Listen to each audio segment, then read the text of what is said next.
آقای عراقچی گفتن که یه روزی که داشت مذاکرات هسته‌ای خیلی سخت پیش میرفت، آقای روانچی اومد بیرون گفتش که اشکال نداره، عوضش پرسپولیس برد.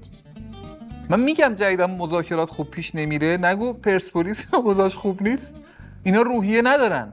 عوضشو ولی من نمیفهمم واقعا.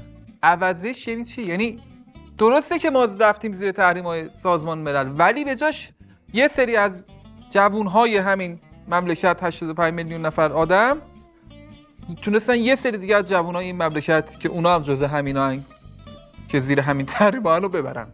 این به اون در. آقای عراقچی در بخش دیگه از صحبتاشون گفتن که یه سری چیزا هیچ وقت از خاطره ما ایرانی‌ها پاک نمیشه، مثل اون بازی آمریکا که بردیم 2-1 یا اون بازی استرالیا که 2-2 بردیم یا اون 6 تا پرسپولیس. 6 تایی که ما یادمون نمیره 5+1 آقای عراقچی. سنگین بود. دست بزنید.